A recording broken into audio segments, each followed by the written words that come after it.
ओम नमो भगवते वासुदेवाय नमः। हरिवंश पर्व 10वां अध्याय। इस अध्याय में हम जानेंगे वैवस्वत मनु के वंशजों का वर्णन और पुरूरवा की उत्पत्ति। वैशंपायन जी कहते हैं, भरत ऋषभ, वैवस्वत मनु के उनके ही समान इक्ष्वाकु, नाभाग, तृष्णु, शर्याति, नरिष्यंत, प्रांशु, सातवें नाभागारिष्ट, करुष और पृष्ठर, ये 9 पुत्र हुई। प्रजापालक तात इन 9 पुत्रों के उत्पन्न होने से पहले प्रजापति मनु ने पुत्र की कामना से मित्रावरुण की इष्टि यानी यज्ञ की थी। भारत, जब यह इष्टि हो रही थी उस समय मुनि ने मित्रावरुण के लिए आहुति दी। भरत श्रेष्ठ, आहुति के संपन्न होने पर देवता, गंधर्व, मनुष्य और तपोधन मुनि परम प्रसन्न हुए और कहने लगे, अहो, इसका तपोबल आश्चर्यजनक है और इसका शास्त्रीय ज्ञान भी अद्भुत है। उस यज्ञ में दिव्य वस्त्रों को धारण किए हुए, दिव्य आभूषणों से विभूषित और दिव्य शरीर वाली इला नामक कन्या उत्पन्न हुई थी। ऐसी ख्याति है। राजा मनु ने उस कन्या को इला कहकर पुकारा और कहा, भद्रे, तू मेरे पीछे पीछे आ।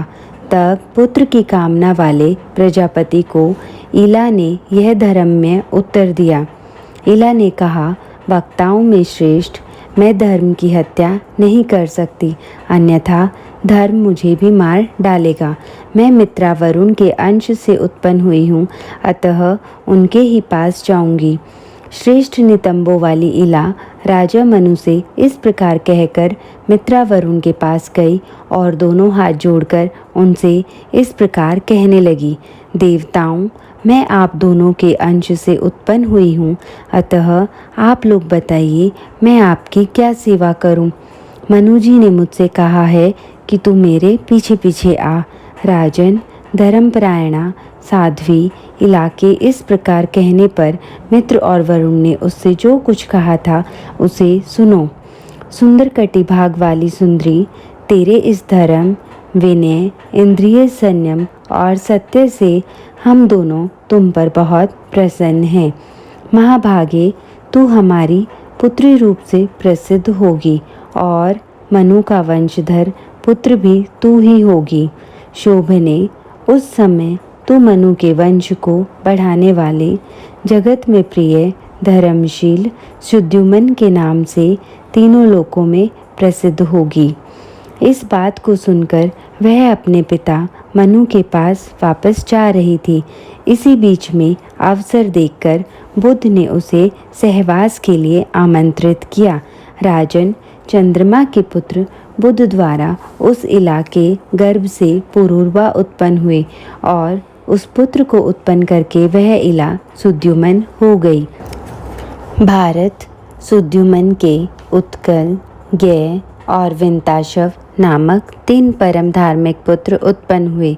राजन, उत्कल की राजधानी उत्कला यानी उड़ीसा हुई। विंताशव को पश्चिम दिशा का राज्य मिला और भरत श्रेष्ठ, गय की राजधानी पूर्व दिशा में गया नाम की पुरी हुई। तात शत्रुसूदन मनु के सूर्य में प्रवेश कर जाने पर उनके इक्ष्वाकु आदि 10 पुत्रों ने पृथ्वी को 10 भागों में बांट लिया। मनु के बड़े पुत्र इक्ष्वाकु को मध्य देश का राज्य मिला।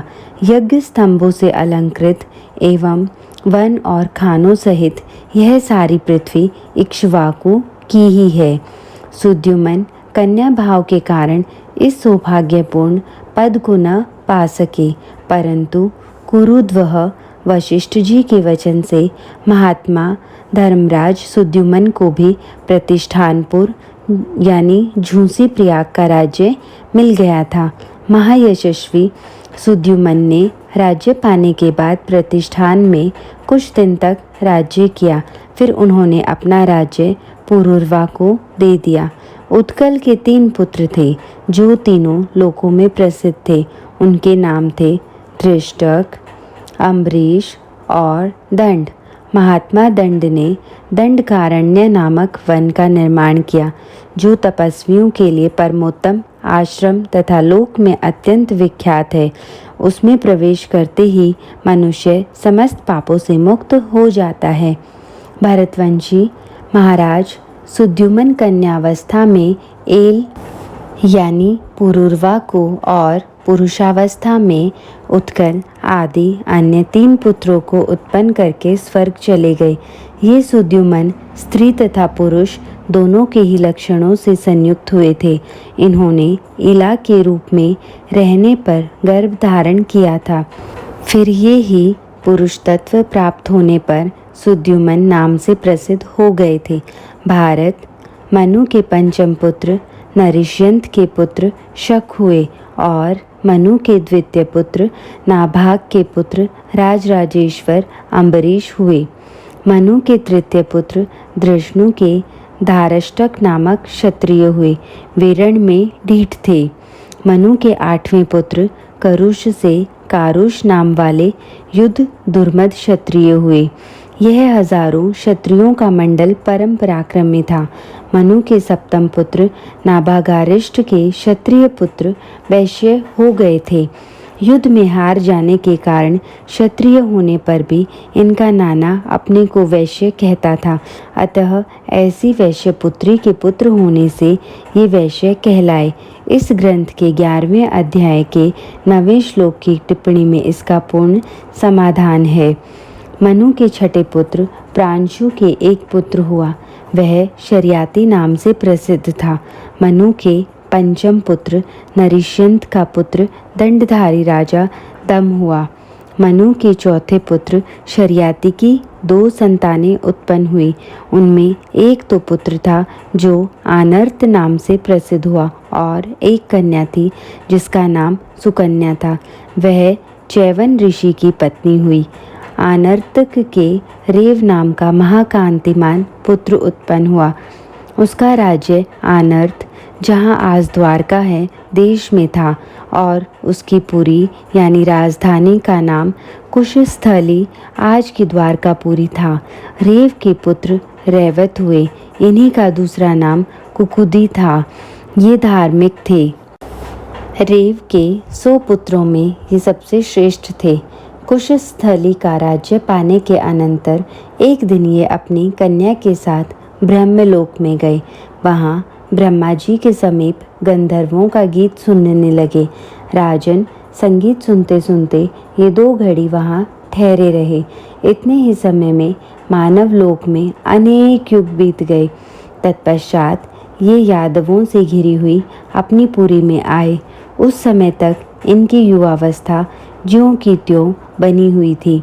उस समय उस पुरी में बहुत से दरवाजे बन गए थे और वासुदेव आदि भोज वृष्णि और अंधक वंशी उस रमणीय पुरी की रक्षा कर रहे थे। यादवों ने उसका नाम बदलकर द्वारवती रख दिया था। शत्रुमर्दन इन सब बातों को यथार्थ रीति से जानकर राजा रैवत अपनी रेवती नाम की सुव्रता कन्या को बलदेव जी के हाथों में देकर स्वयं मेरु पर्वत के शिखर पर चले गए और वहाँ तपस्या में लग गए। इधर धर्मात्मा बलराम जी भी रेवती के साथ सुखपूर्वक विहार करने लगे। इस प्रकार श्री महाभारत खील भाग हरिवंश के अंतर्गत हरिवंश पर्व में पुरूरवा की उत्पत्ति का वर्णन विषयक 10वां अध्याय पूरा हुआ। जय श्री कृष्ण।